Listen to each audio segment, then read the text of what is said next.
mengendalikan emosi kita jika ada tujuan yang ingin kita capai.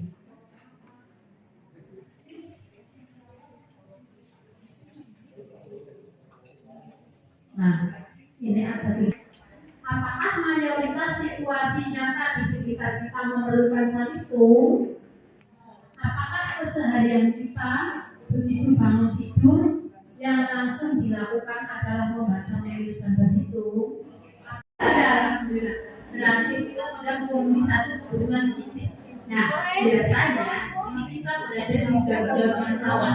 Biasanya nih, kalau kita sudah memenuhi satu kebutuhan fisik, itu biasanya timbul kebutuhan fisik yang lain. Apa itu? Iya. Tapi tadi sengaja kami buat posisi tempat duduk seperti ini dengan harapan nanti Bapak Ibu tetap fokus, tetap semangat untuk mengikuti kegiatan sampai selesai. Seperti itu harapan kami, seperti itu. Nah, dengan kita di sini berbareng di sini yang diharapkan nanti kita akan mempunyai satu persepsi bagaimana sih cara memberi pembelajaran kepada anak yang notabene itu masih anak usia dini, karena di awal masuk kelas 1 SD itu anak itu masih tergolong anak usia.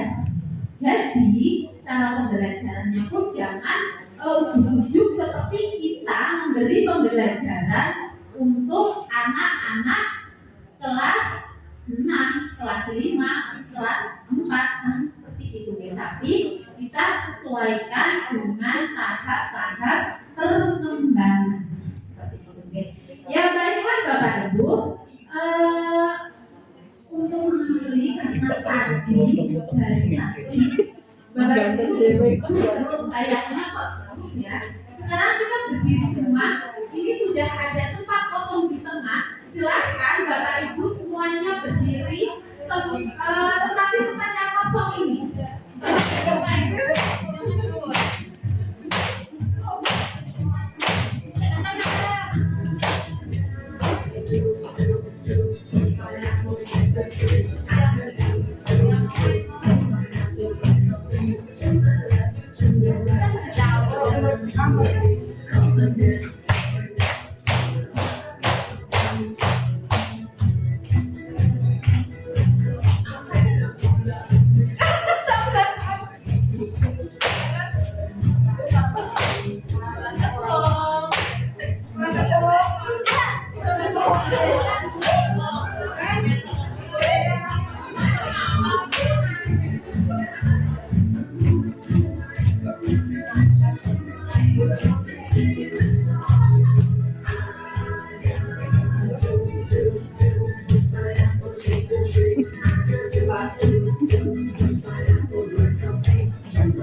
ya pakai K.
Dan tadi semoga memberi semangat untuk kita untuk bisa saya diberi waktu nanti sampai jam 14.30. Oke, seperti itu.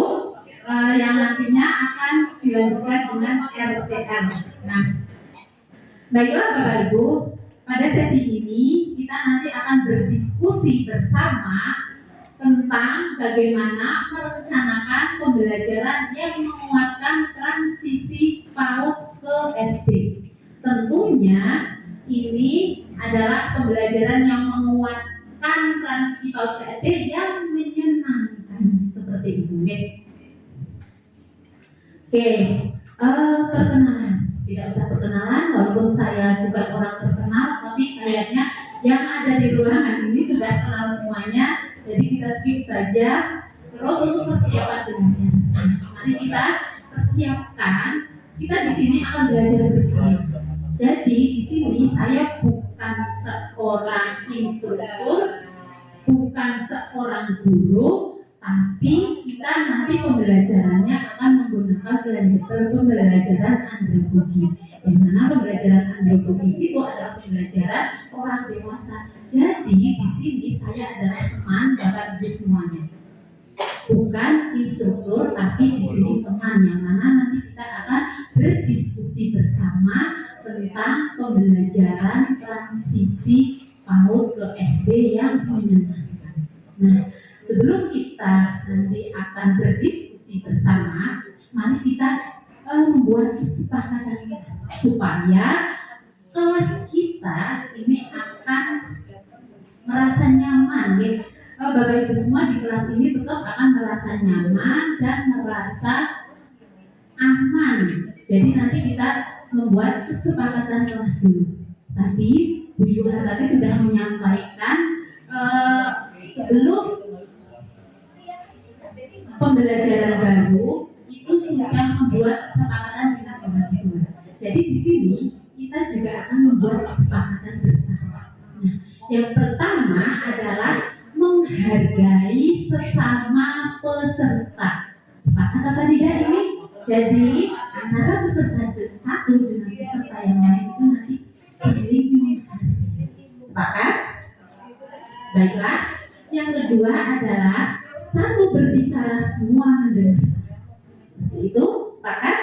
Nah, jadi nanti yang berbicara bukan saya saja, tapi Bapak Ibu juga nanti diberi kesempatan untuk berbicara, untuk mempresentasikan diskusi kita bersama. Jadi ketika ada teman yang presentasi, maka yang lain mendengar. Kemudian yang selanjutnya adalah berpartisipasi aktif. Jadi pembelajaran andragogi, pembelajaran orang dewasa itu tidak hanya yang di depan berbicara, yang belakang hanya mendengarkan saja, tapi kita itu diskusi bersama. Yang mana nanti ketika berdiskusi otomatis kita akan memberikan ide-idenya, menyampaikan pendapatnya seperti itu, ya. Terus yang selanjutnya adalah fokus pada sesi belajar.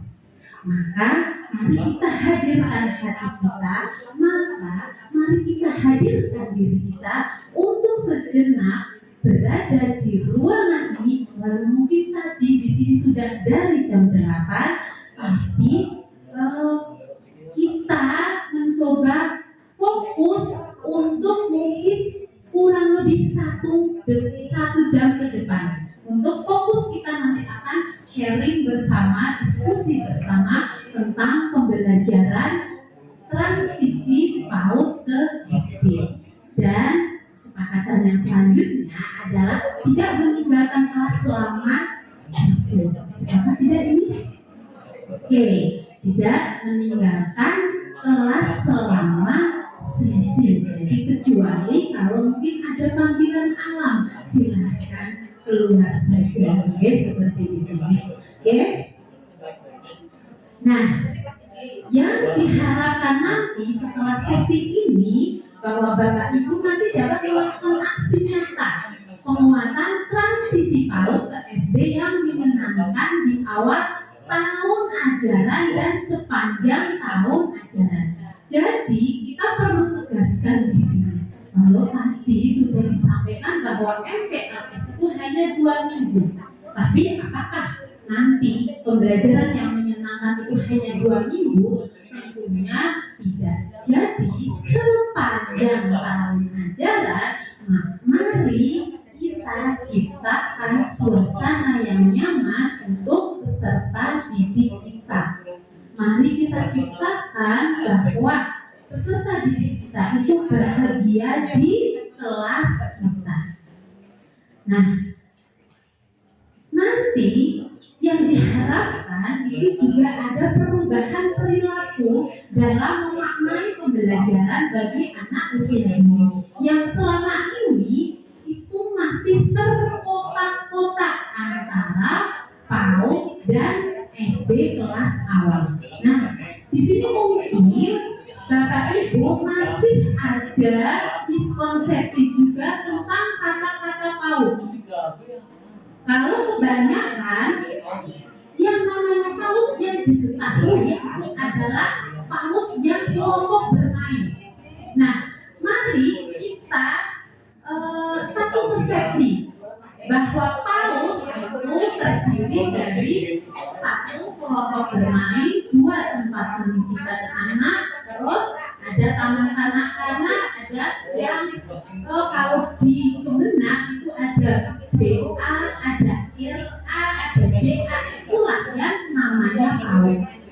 Jadi Bapak Ibu yang biasanya yang selama ini kalau kalau mengatakan anak-anak PAUD, biasanya yang dimaksud itu adalah kelompok bermain. Maka mari kita satu persepsi bahwa PAUD itu bukan hanya yang kelompok bermain itu, tapi anak TK itu juga PAUD. Oke.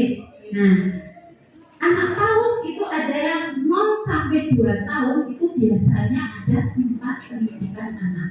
Kemudian 2 sampai 4 tahun ada kelompok bermain. Dan di TK kebanyakan adalah 4 sampai 6 tahun. Nah, jadi nanti mohon bantuannya ini ibu-ibu guru SD untuk juga sosialisasi ke masyarakat bahwa PAUD itu bukan hanya PAUD yang dikatakan tadi itu adalah kelompok bermain, tapi PAUD itu adalah menyeluruh, menyeluruh anak di sini, bukan hanya kelompok bermain. Jadi kelompok bermain itu adalah bagian dari PAUD. Oke, Bapak Ibu tadi Bapak Ibu sudah diskusi bersama, belajar bersama dari modul 1 sampai modul 5. Tadi, tadi modul 5. Sekarang kita akan berdiskusi bersama di modul 5. Mohon maaf tadi Bu Yuha tadi baru 34 nih. Ya 34 tadi Bu Yuha tadi yang modul 1 dengan 2 itu Umar, kemudian 3, 4 Bu Yuha tadi dan saya nanti kalau waktunya cukup itu akan diskusi di modul 5 dan 6. Yang modul 5 itu adalah bagaimana merencanakan pembelajaran yang menguatkan transisi PAUD ke SD, tentunya yang menyenangkan. Nah, sekarang kita breaking dulu karena saya nanti pinginnya ini saya lihat kok kita ini namanya masih terkotak-kotak ya. Yang TK ada di depan semuanya, yang SD ada di belakang semuanya. tadi saya juga melihat bahwa yang kepala sekolah juga ada di belakang. Jadi itu masih terkotak-kotak. Seperti masih ada kelompok, ini kelompoknya saya, ini kelompoknya saya. Nah, yang saya harapkan nanti kita akan duduk dengan nyaman, tapi tidak dengan yang biasa kayaknya yang bukot dengan bunor itu sudah biasa kemana-mana bareng. Dan mungkin tidur pun juga pernah bareng. Di sini masih bareng lagi. Nah, yang saya harapkan nanti Bapak Ibu semua itu bisa membaur. Karena tujuan dari diadakan kegiatan ini salah satunya itu adalah nanti ada asesmen awal, yang mana asesmen awal itu bisa salah satunya adalah mencari informasi dari yang guru SD kelas 1 bisa mencari informasi dari guru tahunnya seperti itu. Oke, ya.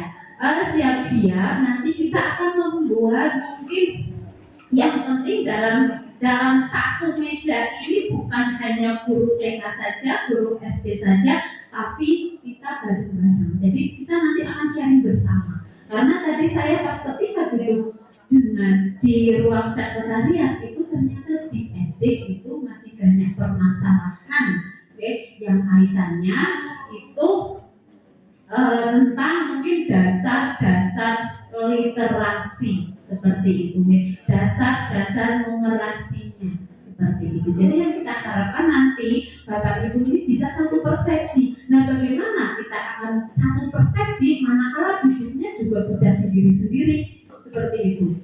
Nah, yang nanti kita duduk bareng, jadi ada pengalaman baru seperti itu. Nah, kita bersama-sama sebelum nanti duduk kembali kita berdiri dulu bareng-bareng, tapi nanti yang saya harapkan nanti duduknya tidak langsung kembali ke tempat, cari yang lain, yang mana nanti dalam satu kelompok itu tidak hanya dari guru SD saja, tidak hanya dari guru TK saja, seperti itu. Ya, monggo semuanya berdiri dulu.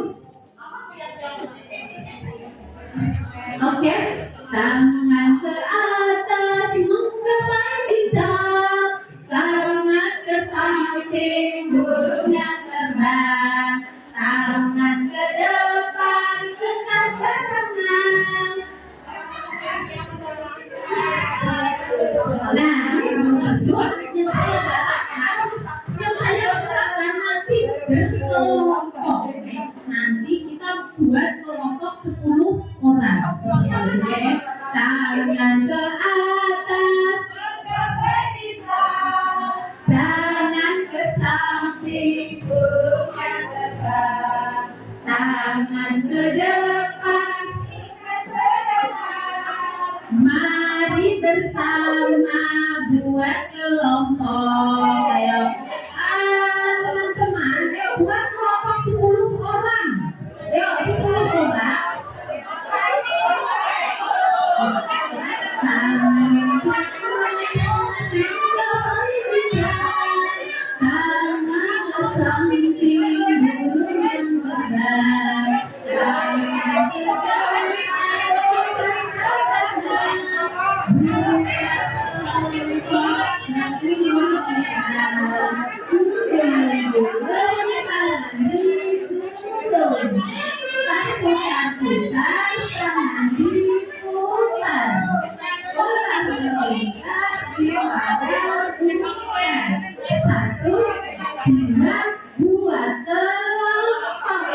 Tepuk jari 1, tepuk jari 2, tepuk jari 3, tepuk jari 4, tepuk jari 5, berdiri semua. 1, 2, 3, ayo kita siap diskusi. Oke, sudah semuanya? Sudah membaur?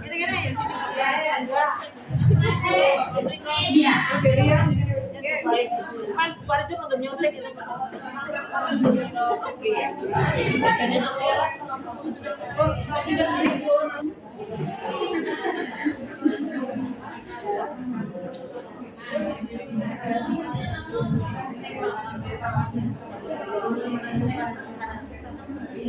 Ini ada 5 kelompok, tapi tidak mungkin nanti 5 kelompok itu presentasi semuanya. Nanti mungkin perwakilan satu kelompok yang sudah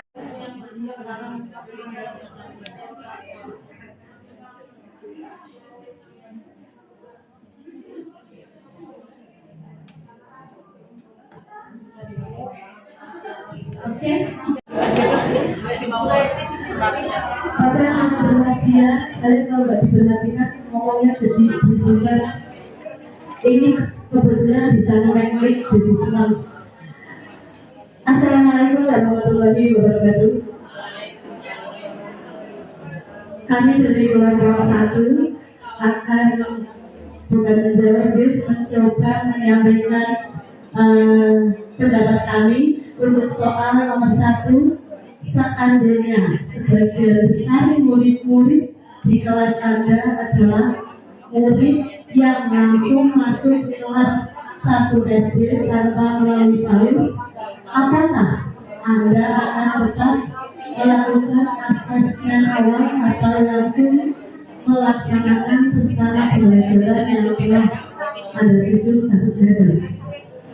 Jawaban kami adalah kami tetap melaksanakan asesmen awal karena tujuan dari asesmen awal adalah untuk mengetahui kemampuan anak dan karakteristik anak. Kalau asesmen awal tidak harus dari pendidikan di PAUD, tapi bagi anak yang tidak masuk dari PAUD bisa melalui orang tua, mencari informasi dari orang tua anak. Itu jawaban kami. Terima kasih. Assalamualaikum warahmatullahi wabarakatuh.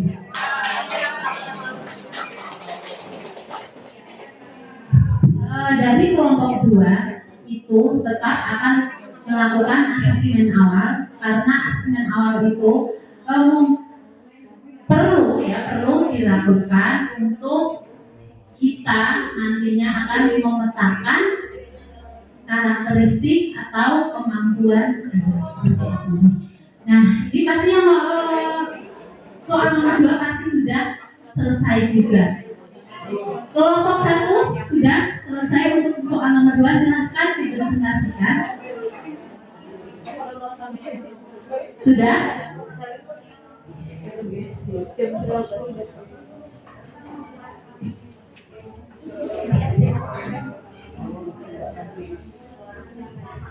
Assalamualaikum warahmatullahi wabarakatuh. Terima kasih, saya akan menjawab dari kelompok kami untuk pertanyaan nomor 2, yaitu seandainya saya bersama murid di kelas Anda aslinya sangat baik dan dikenal karena murid-muridnya yang memiliki kemampuan. Ada tulis yang di atas yang setara dengan murid kelas 1. Kami menjawabnya perlu karena tidak semua murid di TK atau tersebut memiliki kemampuan. Terima kasih dari kelompok 2. Ya, tepuk tangan semuanya. Oke, terima kasih yang sudah memberikan pendapatnya. Mari kita lihat bersama-sama bahwa untuk jawaban yang pertama itu memang asesmen awal itu perlu dilakukan bagaimanapun kondisi awal peserta didik itu. Berarti tadi jawabannya tepat. Ya, tepuk tangan dulu untuk kelompok 2. Oke. Alasannya bahwa yang pertama adalah bahwa laju perkembangan anak itu berbeda-beda. Meskipun anak-anak di kelas memiliki usia sama, namun laju perkembangan mereka berbeda-beda.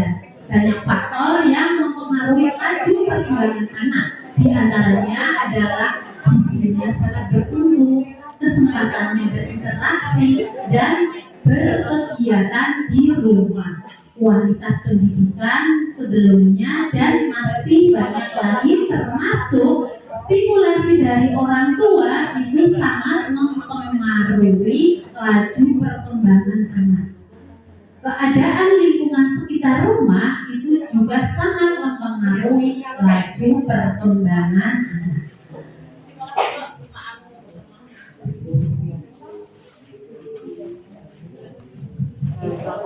Nah, alasan yang kedua adalah tidak hanya laju perkembangan, namun kesempatan belajar anak pun berbeda-beda.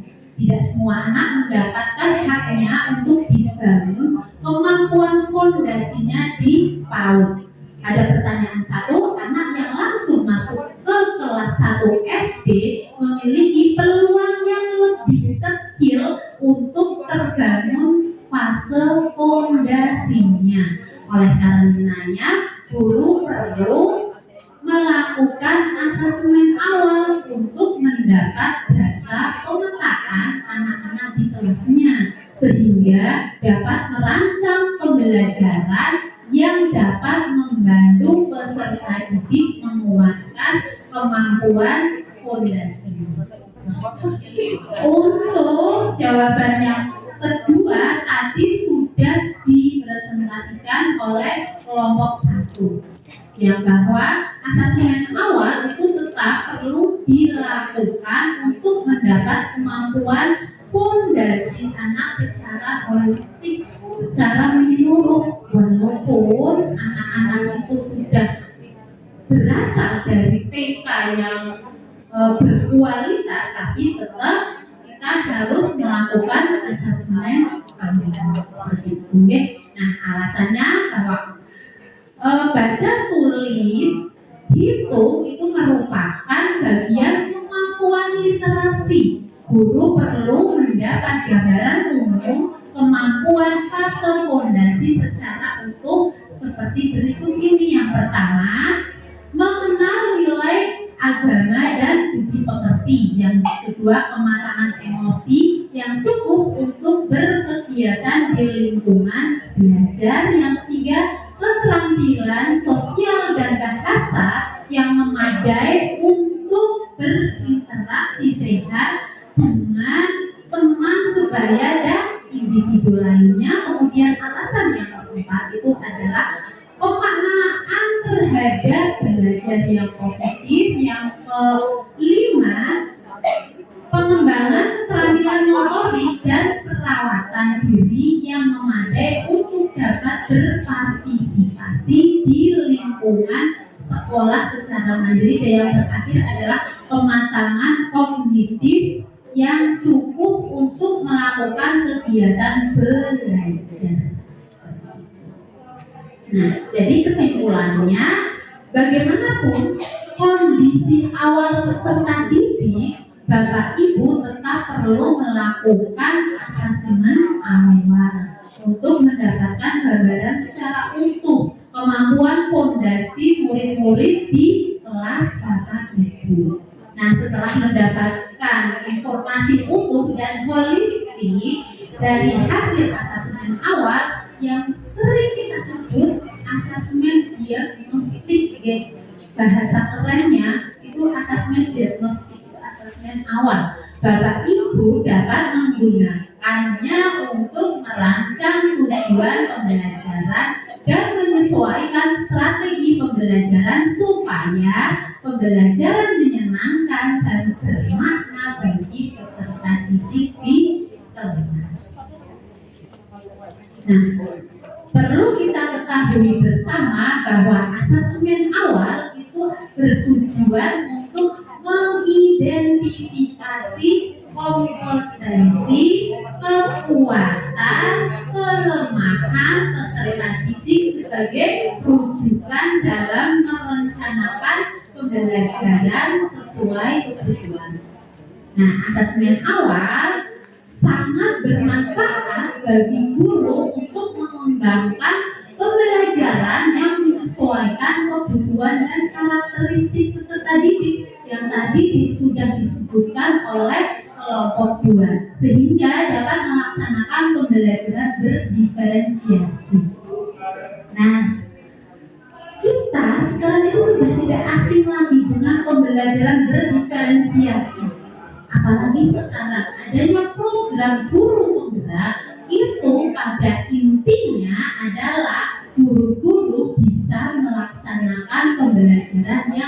berdiferensiasi, pembelajaran yang berdasar dengan minat anak, pembelajaran yang sesuai dengan karakteristik anak, pembelajaran yang sesuai dengan potensi anak masing-masing. Karena anak yang satu dengan yang lain itu pastinya kecerdasannya itu berbeda-beda seperti itu.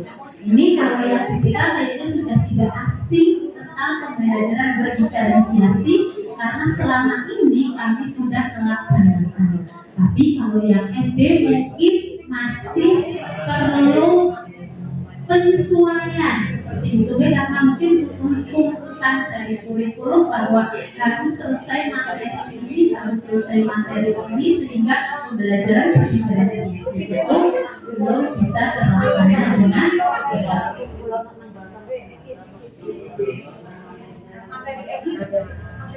Ini karena waktunya sudah setengah 3, maka kita sebenarnya ingin membahas soal-soal ini. Jadi kita nanti akan diskusi bersama. Tapi berhubung waktu sudah menunjukkan pukul 14.30, maka ini kita skip saja seperti ini.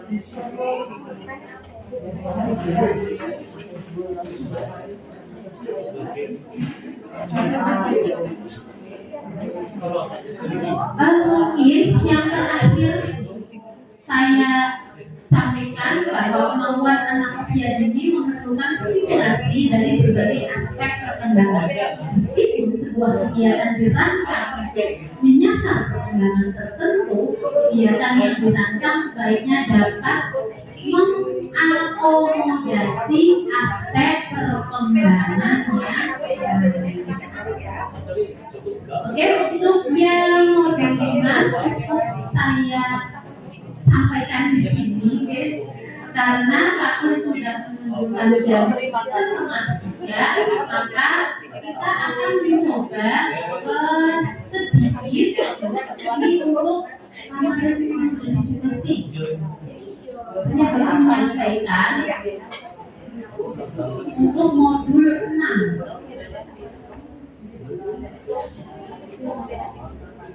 Kalau kita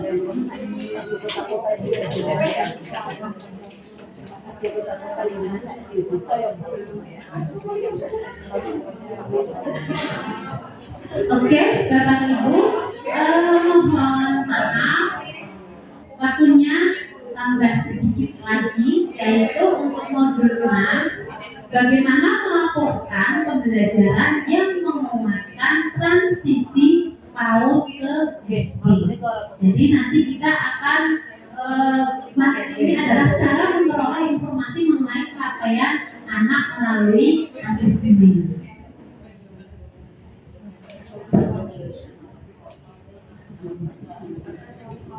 Oke, di sini kita akan ya tidak ngantuk, ada satu diskusi lagi.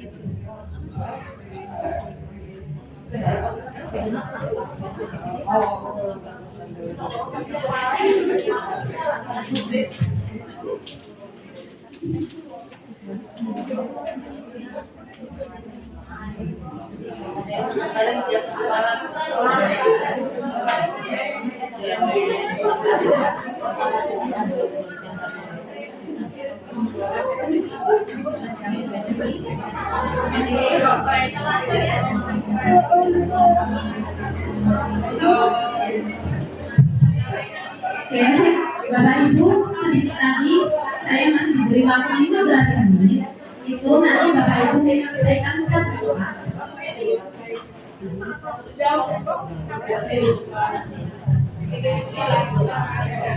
Nah, ini ada permainan pilih-pilih. Tadi rekan kami sudah membagikan satu kertas plano dan satu set tulisan-tulisan kalimat yang nantinya Bapak Ibu pilih-pilih. Nah, tugas Anda bersama kelompok adalah mengelompokkan kalimat-kalimat yang diberikan ke dalam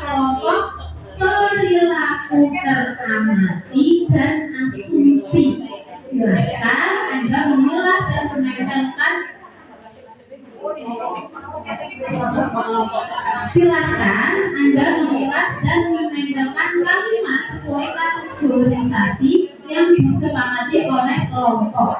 Waktu kegiatan 10 menit dan nanti mungkin perwakilan satu kelompok untuk presentasi di sini seperti ini ya, dibuat dua kotak. Yang satu kotak itu ada perilaku teramati.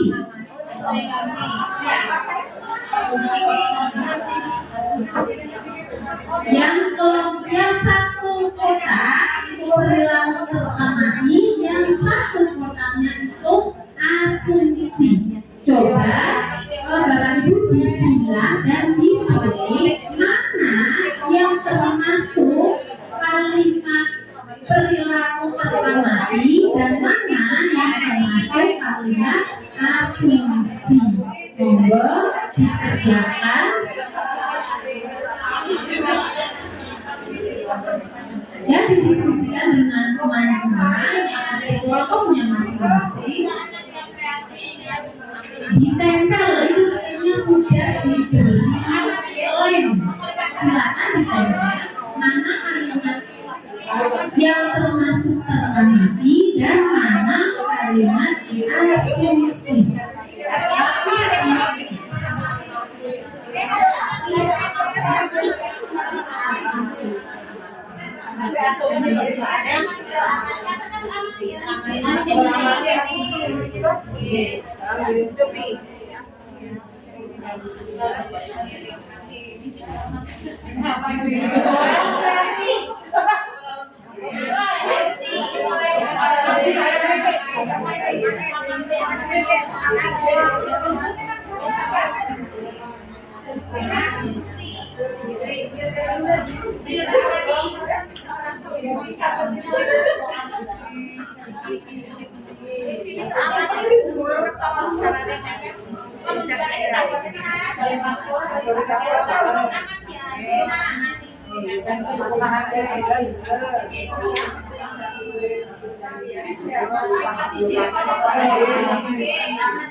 Sudah ada yang selesai, mungkin kelompok 3 ini kayaknya kelompok yang terjenuh banyak banget. Kalau sudah selesai silakan dilanjutkan.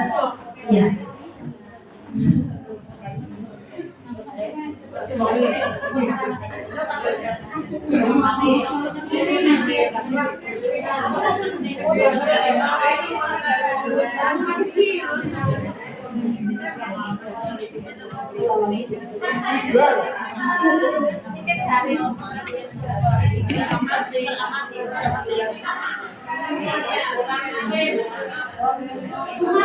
Ya, rekomendasi ya sampai mungkin 15 menit ke depan akan ada RTL seperti apa RTL-nya nanti akan RTL-nya mungkin disampaikan oleh dosen selaku jadi selaku panitia dan mungkin akan dibuatkan oleh Bupati selaku Korwil di Kecamatan Desa karena dari kabupaten itu menghendaki di kecamatan-kecamatan itu ada forum TKSD. Nah, tadi saya sudah merasa di tentang permasalahan yang ada di SD, yang mana itu berasal akar permasalahannya itu ternyata dari TK juga seperti itu. Jadi nanti kita bentuk forum supaya nanti kita bisa berdiskusinya itu tidak hanya cukup sampai di sini, tapi kita bisa diskusi tingkat lanjut seperti itu. Okay? Itu yang bisa kami sampaikan untuk RTL mau seperti apa nanti akan disampaikan oleh Bu Sumiati sama Bu Andi seperti itu. Itu yang bisa kami sampaikan. Terima kasih Bapak Ibu atas partisipasi aktifnya. Dan terima kasih juga atas semangat belajarnya selama 1 hari ini dari tadi mulai jam 7:30 sampai ini hampir jam 3 belum selesai. Mohon waktunya sebentar lagi untuk kita RTL-nya nanti mau seperti apa kita musyawarahkan bersama. Mumpung hari ini kita ada kesempatan duduk bersama untuk menyamakan persepsi bersama. Seperti itu, ya. Itu yang bisa kami sampaikan. Mohon maaf apabila ada kekurangan. Akhir kata, astagfirullahaladzim. Assalamualaikum warahmatullahi wabarakatuh.